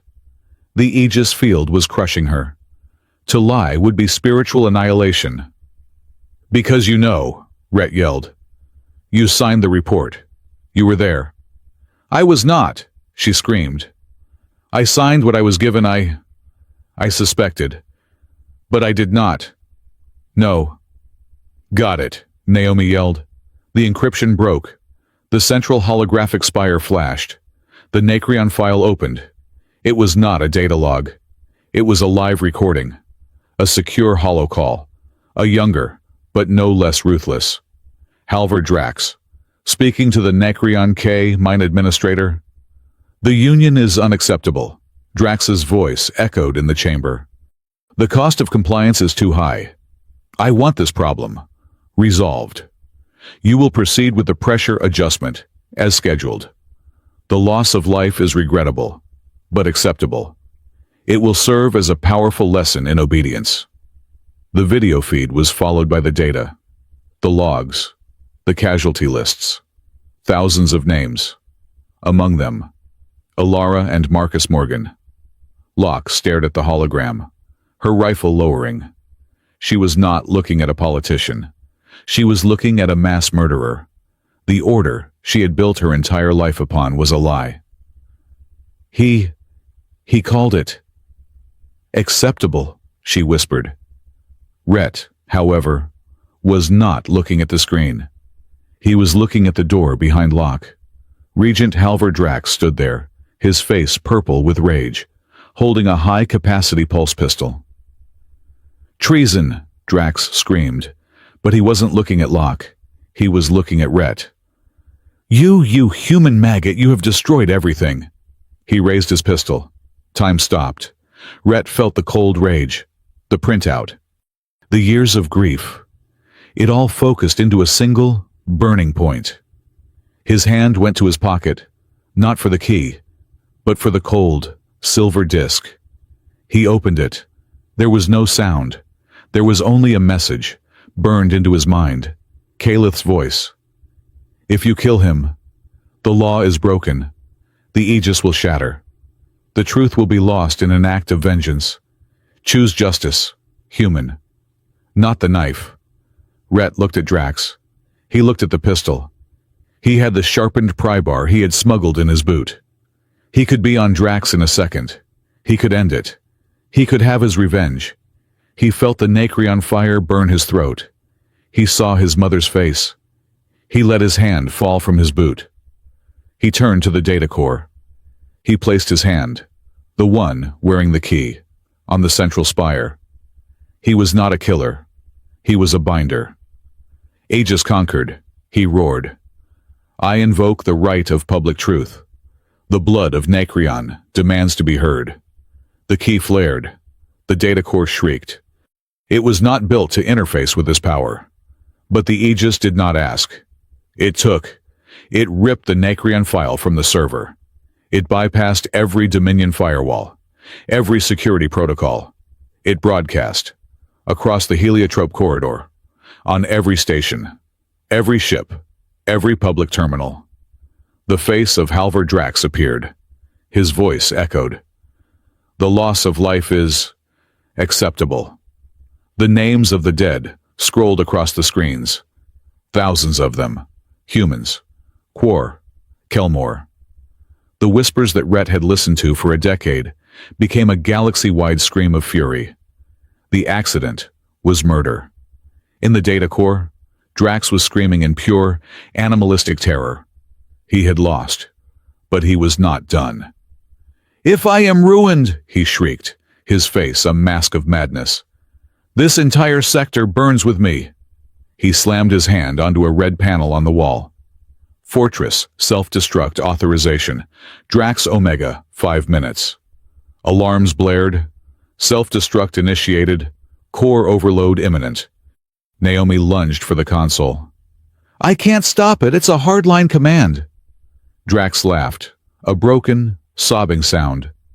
Then, Terran Locke, the woman of ice, the woman of order, made her choice. Her world was a lie. Her order was a crime. But justice was still real. She raised her pulse rifle. She did not aim at Rhett. She aimed at Halvar Drax.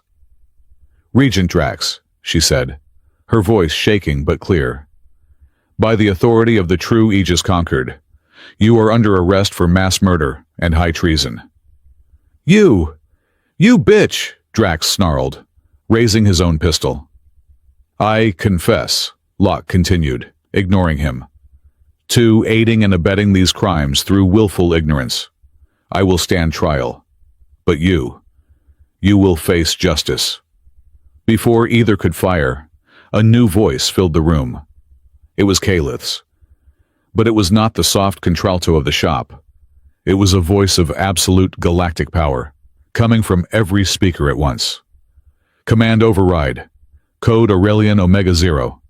Stand down all systems. Self-destruct sequence cancelled. The alarms stopped. The red lights died. Drax froze, his face ashen. He knew that authorization. It was a code that did not exist. It was a code reserved for... The vault door opened. Calith stood there, her worn cloak gone. She was just... Calith. But the power radiating from her pushed them all back a step. The show is over, Halvar, she said. Drax, trapped, turned his pistol on her. Whoever you are, you die with... He never finished. The Aegis key on Rhett's belt flared. Drax's oath. I always protect the innocent collided with his intent to murder Calith. The legal backlash was catastrophic. Drax screamed as the Aegis field clamped down, his limbs contorting. He was not paralyzed. He was bound, held immobile by the phantom chains of his own broken promise.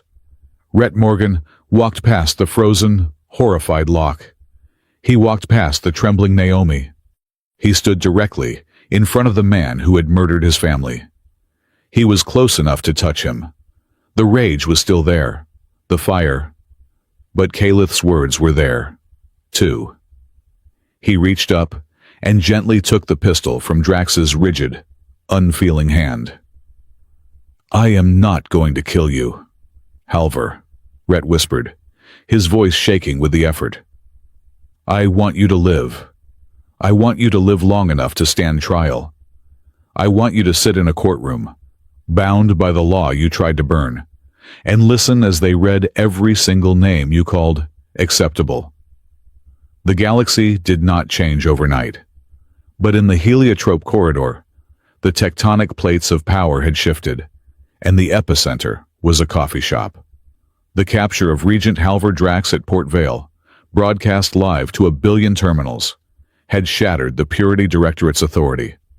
The revelation of the Nacreon massacre, confirmed by the Regent's own voice, sent a wave of cold fury through the younger species and a ripple of profound shame through the old. Calith's override command had placed Port Vale in total lockdown, its systems frozen, its automated defenses inert. She, Rhett, Naomi, and the catatonic broken. Terran Locke were met not by Dominion soldiers, but by a detachment of beings Rhett had never seen. They wore armor of burnished, antique bronze, and carried no visible weapons. They moved in absolute silence. They were the Aegis Honor Guard, a peacekeeping force unseen in the corridor for 500 years, summoned by a code Rhett could not comprehend. Drax, still bound by the Aegis Oath, was taken into their custody. He did not speak. He merely watched Rhett, his eyes screaming the murder he could no longer command. Locke, in contrast, was utterly lucid. As the honor guard approached her, she unfastened her command armor, letting the heavy white pauldrons clatter to the deck. She stood in her simple black undersuit, exposed and unadorned. I am Commander Terran Locke, she stated, her voice hollow. I surrender myself to the judgment of the Aegis conquered. I confess to the suppression of evidence, willful ignorance in the face of mass murder, and aiding the facilitation of a false flag operation. I will testify. I will provide my complete logs. She looked at Rhett, her eyes, for the first time, human. That is the order I follow now. Rhett, Naomi, and Grint, who had been anxiously waiting in the loading bay, were escorted back to Aster Gate 12 as heroes. But Rhett felt no triumph. He just felt the heavy, cold weight of the pry bar in his boot, the one he had chosen not to use. For the first time in a millennium, the interspecies tribunal of the Aegis conquered was formally convened. It was not held in a glittering Dominion court. By request of the Nacreon Survivors Collective, it was held in a cleared-out cargo bay on Astergate 12. The bay was consecrated by the Aegis Honor Guard, the Bronze Keys sigil, projected in hard light above the hastily assembled judges' platform. Beings from every species in the corridor attended. The families of the dead, human, and Quor sat in the front rows. Rhett, Naomi, and Grint sat with them. The trial was short. The evidence was absolute. Drax, bound by the oath, was physically incapable of lying when questioned by the Aegis arbiters. He could not deny the recording. He could not deny the signatures. He could only state, his voice dripping with venom, that his actions were necessary for the stability of the Dominion. Taryn Locke was the final witness. She walked to the platform, not as a commander, but as a penitent. She recited, fact by fact, every order she had followed, every report she had falsified, every doubt she had buried in the name of order. She did not ask for mercy. She only asked that her testimony be entered into the Concord's permanent record. The verdict was read by a high arbiter, a towering, crystalline oryx. Halvar Drax, of House Drax, you are found guilty of high treason against the Aegis Concord, mass murder, and the subversion of Dominion law. You spoke an oath to protect the innocent. This Concord, therefore, binds you to that oath. The sentence was not death. It was justice, cold and precise. You are sentenced to biostasis, fully conscious. You will be held at the Nacreon Memorial until your house, and its holdings, have paid full restitution to every family affected by your actions. Your assets, your titles, your ships, are forfeit to this debt. You will live to see it paid, however many generations it may take. A low gasp went through the crowd. It was a living death. As Drax was led away by the honor guard, he stopped. He looked past the judges, past the families, and fixed his gaze on Rhett. You human fool, he spat, his voice a harsh whisper. You think this is victory. You think I was the architect. I am just a regent. You have not stopped the storm. You have only made yourself the lightning rod. The words hung in the air as he was taken away. A new, cold unease settled over the victory. There was someone above Drax. The Black Sun coffee stall reopened 1 week later. It was not the same. Grint and his Quor compatriots had rebuilt it, not with scavenged plating, but with polished, reinforced alloy. Naomi had installed a new, independent data hub, shielded from the station's main grid. It was no longer a stall. It was an embassy. It was crowded. But the atmosphere was different. In one booth, Quor merchants and human freighter captains were hammering out a new shipping treaty, mediated by Naomi. In another, a group of Kelmore and Oryx were debating territorial water rights. Rhett stood behind his new, gleaming chrome espresso machine, making coffee. He had hung a new sign next to the menu. It was hand-carved, a gift from Grint. It read, "Before you argue, order 2 cups." The drink first, talk later protocol became a quiet phenomenon. The idea spread. Other human-run establishments on other stations, a noodle bar on Cygnus 7, a mechanic's garage on the Ort Fringe declared themselves neutral ground under the Aegis Concord. Naomi, energized and brilliant, took charge. She formed the Hot Cup Network, a secure, encrypted communications channel that linked these disparate, unstable human businesses into a coalition of sanity. They shared supply chain information, defense warnings, and Rhett's recipes. Grint, for his part, organized the Black Sun Community Guard, a volunteer defense force of Quor humans, and any other species tired of being pushed around. They patrolled Astergate 12, their presence a quiet, granite warning that the days of the Purity Directorate were over. Rhett, however, felt adrift. He had been offered an official position, an Oryx arbiter, glowing faintly, had approached him in the shop. "Rhett Morgan," the being chimed. "You are the first mnemonic binder to awaken in this sector since the founding. The Aegis Concord requires a permanent Oathkeeper to validate and witness the new treaties being formed. We offer you this role." The Arbiter presented him with a set of formal, heavy bronze robes. Rhett looked at the robes. He looked at the long line of customers waiting for coffee. He looked at his portafilter. "I think you have the wrong guy," Rhett said, tamping down a fresh puck of espresso. "I'm not an arbiter. I'm a mechanic." "The Aegis does not choose arbiters," the Oryx replied. "It chooses those who understand the weight of a promise. It chose you." "I'll think about it," Rhett said, pulling the shot. "But I've got orders to fill, and I don't like uniforms. They always chafe." The Arbiter, baffled by this response, bowed and left him to his work. Rhett did not want power. He had seen what it did. He just wanted to fix things. Late that night, long after the last customer had gone, he was wiping down the counter. The silence of the shop felt heavy. He was alone. "You are never alone, Mr. Rhett. You are just quiet." Kalith was sitting in her usual booth, the one facing the door. He hadn't even heard her enter. She was wearing her simple traveler's suit, the worn cloak draped over the back of the seat. She looked smaller, tired. Rhett let out a breath he did not know he was holding. He had not seen her since Port Vale. "You," he said, his voice rough, "have a terrible habit of just appearing." "And you," she replied, "have a habit of being where you are needed." He walked over, a cleaning rag in his hand. He looked at her. The strange indigo skin, the angular features, the multi-lidded eyes. He felt no fear, no confusion. He just felt relief. "You never finished that egg coffee," he said. A flicker of something humor crossed her features.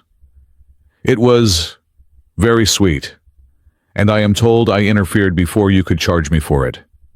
"Yeah, well, you made up for it." He gestured around the rebuilt shop. "This, the exemption, the honor guard, Thresh Orlan. He died for me. He called me an asset. He said Her Majesty." He held her gaze. "I'm not going to ask." Kalith's expression softened. It was a profound, aching vulnerability that eclipsed the power he had sensed in her before. "I know. That is why I am here. I'm not going to ask who you are, Kalith. I'm just glad you're safe." He turned, walked back to the machine, and pulled 2 cups.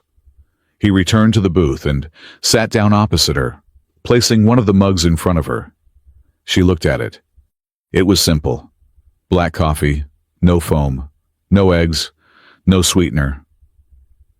"I thought you might want to try something less complicated," he said. She raised the mug in that same ancient toasting gesture he remembered. She sipped it. Her multiple eyelids blinked, one after the other. "It is bitter," she observed. "That's the point." "No," she said, wrapping both her hands around the mug, as if absorbing its heat. "The point is the warmth." They sat in silence for a long time. The station's hum was a distant comfort. Finally, Rhett spoke, his voice low, his gaze fixed on the table. "He's gone, Drax. He's in stasis. The Nacreon families are setting up the restitution fund. Locke is in an Aegis holding cell, awaiting her own trial. It's over." "Is it?" she countered. "On the day I met you, I was not Kalith. I was a fugitive, broken by the lies and the murders I could not stop. I was freezing, and I had lost all faith in the galaxy. I was just an ugly, alien woman, trembling in a human shop. And you," she said, her voice softening. "You did not see an alien. You did not see an enemy. You saw someone who was cold. She leaned forward. You were never hated. You were the man who offered a stranger coffee. You were the man who defined strength as a bond to the weak. You were the man who chose justice over the knife, when the killer of your parents was 2 feet away. She touched the rim of her coffee mug. The hate is gone. Good. Now you can finally be who you are. The man who boils the water for the thirsty. The man who builds a roof for the tired. The man who reminds the powerful of the promises they made.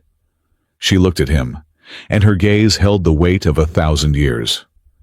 That is an identity, Rhett Morgan, and it is a purpose that will never, ever be finished. Rhett stared at her. He saw the angular features, the strange, mottled skin, and for the first time, he saw that she was, in her own profound, weary, and powerful way, beautiful. He let out a long breath. The emptiness did not disappear, but it was filled, just a little, with a warmth that had nothing to do with rage. So, he said, trying to steady his voice, this is what hope feels like. It is. A difficult adjustment, she admitted. Yeah. He picked up his own mug. He thought of her words. He thought of Drax's warning. Someone above Drax. He thought of her code, Aurelian Omega Zero. He knew, with absolute certainty, that this strange, quiet woman sitting across from him, sipping bitter coffee, was the most powerful person he would ever meet. He knew Thresh Orlan had been her man. He knew the Aegis Honor Guard answered to her. And he knew, with that same certainty, that she was here, in his shop, because she was just as lost as he was. He respected her silence. He would not ask. Well, Rhett said, a small, rusty smile returning to his face. You've got a long road ahead of you, fixing all this. He gestured vaguely to the galaxy outside. You're going to need a lot of coffee. Kaleth looked into her cup. It would seem so. So, is this, he tapped her mug, your usual now black? She held the mug with both hands, absorbing the last of the warmth. It is acceptable. The trial of Terran Locke concluded what the trial of Halvard Drax had begun. She was sentenced to 20 years of reconstructive service at Nacreon Key, tasked with overseeing the rebuilding of the communities her willful ignorance had allowed to be shattered. The Purity Directorate was dissolved, its assets seized by the Aegis conquered. The corridors of Astergate 12 were, for the first time in a generation, free of the white and silver armor. The Black Sun coffee stall was stable. The Hot Cup network was thriving. Rhett Morgan continued to serve coffee. He continued to listen to the whispers, but now they were whispers of hope, of new trade routes, of families returning to old homes. He still felt the hollowness of his lost rage. But Kaleth was right. It was being filled by the simple, complex rhythm of the work. He was a mechanic. He was fixing things, and Kaleth was gone. She had left the night they shared black coffee, disappearing back into the galaxy that needed her. Rhett did not know if he would ever see her again. He tried not to think about it. He just kept the water boiling. 2 months after the trial, as the station hummed with the new, chaotic energy of free commerce, the invitation arrived. It was not a digital message. It was not a courier drone. 2 beings in the full, archaic bronze armor of the Aegis Honor Guard entered the Black Sun. The crowded stall fell utterly silent. They moved with a fluid, silent grace, their faces hidden behind reflective visors. They stopped at Rhett's counter. Rhett Morgan, the lead guard stated. His voice was not mechanical, but it resonated with a deep, formal power. Your presence is requested. Your anonymous patron wishes to conclude your affairs. Rhett looked at Naomi, who had gone pale in her corner. He looked at Grint, whose hand was resting on a heavy cargo hook. Patron, Rhett said, wiping his hands on his apron.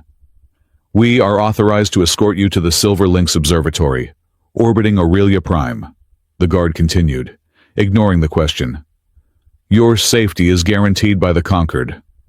Aurelia Prime, the throne world, the heart of the Dominion. Rhett knew, with a sudden, cold certainty, who his patron was. He had respected her silence. Now, she was ending it. "Rhett, you can't," Naomi whispered, coming to his side. "That's the core. That's her home." "It's okay, now," Rhett said, untying his apron. "She's just settling the bill." He looked at the guards. "I'll go, on one condition." The guard tilted his head. "My friends," Rhett said, motioning to Naomi and Grint. "Run this shop. While I'm gone, they have my full authority. They are protected by the Aegis, just like this counter." The guard looked at the Quor and the human engineer. He looked at the sign, "Before you argue, order 2 cups." "The Black Sun is consecrated neutral ground," the guard affirmed. "Its stewards are under our protection. This is the law." "Good," Rhett said. "Then let's go see the boss." The journey was unlike anything he had ever experienced. The Honor Guard shuttle was not a ship. It was a blade. It slipped through hyperspace with a smoothness that felt less like physics and more like a thought. Astrogate 12, the rough, gray fringe, dissolved behind them. Aurelia Prime was not a planet. It was a jewel. A perfect sphere of iridescent blues, greens, and shimmering silver light. It was clean. Impossibly, offensively clean. Rhett looked down on the manicured continents. The cities laid out in perfect, elegant spirals. The orbital rings of pure, white light. This was the purity that Drax had been so desperate to protect. A sterile, cold, beautiful prison. They did not land on the planet. They ascended to the highest orbit, to a speck of black and silver that hung above the throne world, looking not down, but out. The Silver Lynx Observatory. The air inside was cool and still. The architecture was not the opulent gold and white of the Dominion, but something far older, polished black obsidian, reflective and ancient. The only light came from the starfield, a vast, unshielded window that showed the blazing river of the galaxy. Rhett walked alone down a long, dark hall. His bootsteps were the only sound. He was a mechanic, covered in faint, ingrained grease he could never fully wash away. He felt like a stain on this perfect, silent place. He entered the central observation chamber. It was vast, circular, and empty, save for a single figure standing before the great window. It was Kaelith. She was not wearing her worn traveler suit. She was not wearing her tattered cloak. She was draped in robes of the deepest indigo, the color of her own skin, embroidered with silver threads that formed the spiral galaxy and the sigil of the Aegis Conquered. A simple, impossibly elegant coronet of silver rested on her brow, just above her angular features.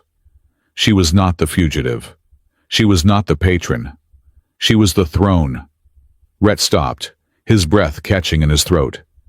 As if sensing his arrival, a dozen honor guards in the same bronze armor materialized from the shadows along the wall. They turned to Kaelith. In perfect, synchronized unison. They dropped to one knee, their armored fists striking the obsidian floor. The sound echoed in the vast chamber. "Your Majesty," the lead guard intoned. Rhett's mind, which had processed exploding bombs and ancient laws, simply stopped. He stared at the woman he had served coffee to, the woman who had trembled in his booth. "Kaelith," he whispered. She turned. Her face was the same angular planes, the same multi-lidded eyes, the same profound, ancient sadness. But now, it was framed by the impossible weight of her office. "Hello, Rhett Morgan," she said. and her voice was the same quiet contralto. But the room itself seemed to lean in to listen to it. The lead guard rose. "Proprietor Morgan," he said, his voice firm but not unkind. "You stand in the presence of Her Galactic Majesty, Empress Calith Avar of the Aurelian Dominion, steward of the Heliotrope Corridor, and protector of the Aegis Concord." Rhett felt his knees weaken. The someone above Drax. The Aurelian Omega Zero override. The Her Majesty that Thresh Orlan had gasped with his dying breath. It was her. It had always been her. "Leave us," Calith commanded. The guards vanished. They did not walk. They simply receded into the shadows. Rhett and the Empress were left alone, suspended in the void, with the galaxy spread out before them like a map. "You," Rhett said, his voice hoarse, "are a very, very good tipper." A tiny, fleeting smile touched her lips. "I was overdue on my bill." "My God, Calith," he said, running a hand through his hair. "Drax. He was your regent." "He was," she confirmed, her voice hardening. She walked toward him, her robes whispering over the stone. "He was a symptom, Rhett. A cancer I had allowed to grow in the dark, while I suffocated in my own throne room." She stopped, just a few feet from him. "For 50 standard years, I have been Empress. For 50 years, I have been surrounded by sycophants, by men like Drax, men who told me the purity edict was necessary, that the younger species were unstable, that the reports of suffering were exaggerated for political gain, that the Nacreon disaster was a geological tragedy." Her voice was raw, filled with a self-loathing that stunned him. "I sat on a throne of lies, Rhett. I was Empress of nothing but filtered reports. I had all the power in the universe, and I could not hear a single, honest word." She turned to the great window. "So I left. I used the ancient protocols of my house. I vanished. I left a double on the throne and I walked away. I needed to see the galaxy I was supposedly ruling. I needed to know if any of it was real." She described her journey. A year of moving through the fringe worlds, a ghost in her own dominion. She saw the poverty. She saw the cruelty of the Directorate. She saw the casual courage of the younger species, and the arrogance of her own. "I saw the truth," she whispered, "and it broke me. I was a failure. The Dominion was a lie. I had no hope." She looked at him. "I arrived on Astrogate 12 with the last of my credits. My personal guard Thresh Orlan, my only companion, watching from afar. I was just done. I was waiting for the end. I was cold. I was tired.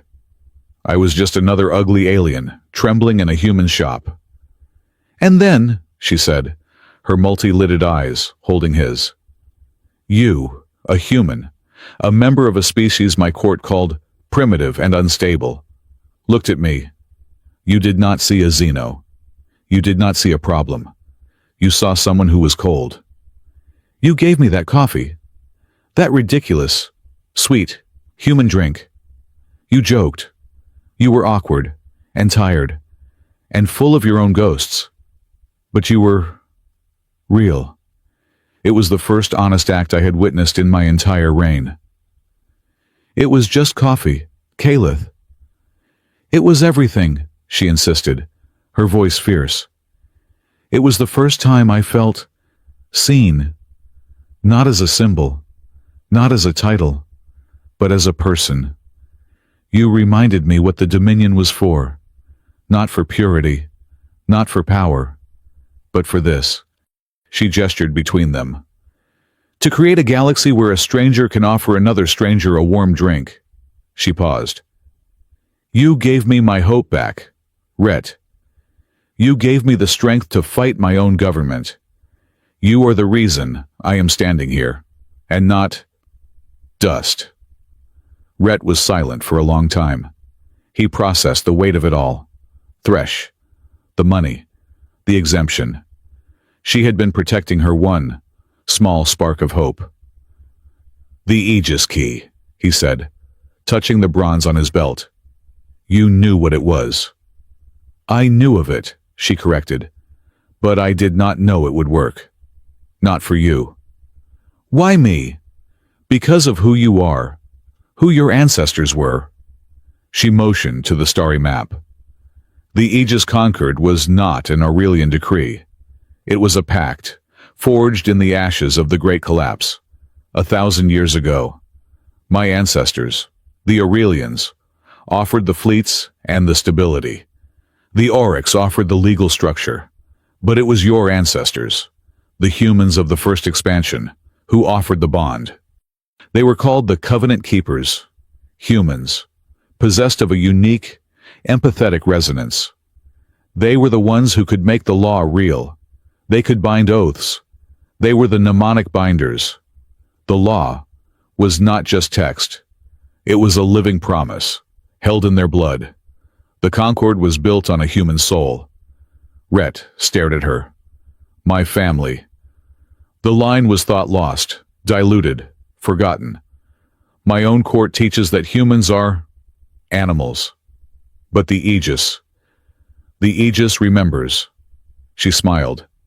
A true, warm smile that transformed her angular face. It was waiting, Rhett. It was waiting for a human with the blood of the Keepers and the heart of a mechanic. It was waiting for the son of Alara and Marcus Morgan to finally get angry enough to stand up. Rhett looked down at the bronze key. It was not a trinket. It was an inheritance. "So," Kaleth said, her voice turning formal again, "we are at a crossroads. Drax is gone, but the High Council, the ones who supported him, remain. They are terrified. Of me, of the Aegis, and of you. I am offering you a position, Rhett Morgan, mnemonic binder of the Conquered. The heliotrope corridor is in chaos. It needs a voice of authority. It needs an arbiter who cannot be bought. I am offering you the post of High Arbiter of the heliotrope sector. You will have a fleet. You will have the full power of the throne behind you. You will answer only to me. You will help me fix this." She was offering him everything: power, revenge, justice, the ability to remake the galaxy that had murdered his family. Rhett looked at the vast, cold sweep of stars before them. He looked at the Empress, in her robes of state. He thought of the heavy, bronze robes the Oryx Arbiter had offered him. He thought of the steam rising from his espresso machine. He shook his head. "I'm sorry, Your Majesty," he said. Kaleth's face tightened. "Rhett, I need you." "And you have me," he said, giving her that small, rusty smile. "But I told that glowing Oryx, and I'm telling you, I'm not a good fit for uniforms. I'm a mechanic, and I pour best at the Black Sun." Kaleth stared at him, baffled. You are refusing." "I'm clarifying," Rhett said. "You want a High Arbiter. You have thousands of them. You want a fleet commander. You have better. But you need a neutral place. A place where the law is simple. A place where the Quor and the humans and the Kelmore can actually talk. A place where an Empress can come and just be Kaleth. My shop is my post. That's my anchor. If you want to make a treaty, you can make it in your glittering halls. But if you want to make it stick, you come to my counter. Everyone is equal there." Kaleth processed this. He was not refusing power. He was redefining it. He would not be her sword. He would be her anchor. He would be the ground. A long, long silence filled the observatory. They were no longer Empress and subject. They were, once again, just Kaleth and Rhett. She looked at her long, angular hands. They were perfectly still. "When I first came to your shop," she whispered, her voice losing its imperial resonance. I could not stop trembling. From the cold, yes, but from the fear, the isolation, the weight of a billion lives I was failing. She met his gaze. When I hold one of your coffee mugs with both hands, I stop. Rhett felt the last of the ice around his own heart crack. The emptiness left by his rage was, finally, full. When I first met you, he replied, his voice just as quiet. I was just a shell. I was nothing but hate, waiting for a target. I wanted to burn this entire galaxy down just to find one man. He took a step closer.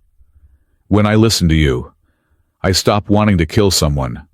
I start wanting to build something instead. Caleth held his gaze. A promise passed between them. It was not a promise of romance or of a future. It was a promise of mutual repair. She nodded. Once, she was the Empress again, but she was not the same. She was not the symbol. She was the mechanic. You are right, Binder Morgan, she said, her voice clear. The throne is not enough. The throne must be bound. She held out her hand, not for him to kiss, but for him to take. The work begins now, and it begins with me, Rhett Morgan, mnemonic binder of the Aegis Conquered. I require an oath. He looked at her hand. He knew, instinctively, what to do. He placed his own, grease-stained and calloused, in hers. He felt the Aegis key on his belt grow warm. He did not know the ancient words. He just spoke the truth he had learned. Empress Caleth Avar, he said, his voice steady. Do you swear to boil the water before the argument, to see the person, not the species? I swear, she said, her voice ringing in the chamber. Do you swear, he continued, to place the dignity of the thirsty above the politics of the strong? I swear. And do you swear, he finished, to remember that even an empress sometimes just needs a warm coat, a tear, a single, crystalline drop, tracked down her indigo cheek? I swear. The Aegis key on his belt flashed, a single, warm, steady pulse of bronze light that filled the observatory, and then was gone. The pact was sealed. The Black Sun coffee stall was busier than Rhett had ever imagined possible. The space had been expanded, taking over the two adjacent alcoves. It was loud, bright, and smelled of 20 different species, and one constant, glorious roast, Grint, now officially the head of community relations, stood at the door, directing a core trader and a human ambassador to a shared table. Naomi, from her corner office, ran the entire Hot Cup network, a thriving independent coalition of neutral ground establishments that now spanned the corridor. Rhett was behind the counter, a blur of motion, pulling 3 shots at once, steaming a Kelmore broth, and sliding a mineral roast to a waiting quar. The new bell above the door chimed. A woman in a simple, worn, traveler's cloak entered. The crowd, recognizing her, parted respectfully, but without ceremony. She was a regular. She took her usual booth, the one by the wall. Rhett walked over, setting a steaming mug of black coffee in front of her. Busy day, Your Majesty, he murmured, wiping his hands on his apron. Empress Caleth Avar looked up from her datapad, which was glowing with military reports and Senate filibusters. She wrapped both her hands around the warm mug. You have no idea, Mr. Morgan, she replied, her voice weary, but not defeated. She took a sip. It's acceptable. He smiled and turned back to the crowd. The galaxy was still full of shadows. The High Council was still plotting. The work was not finished. It would never be finished. But here, in the noise and the steam, the law was real. Rhett picked up a small, newly carved sign. He hung it on the wall for all to see, right next to the menu.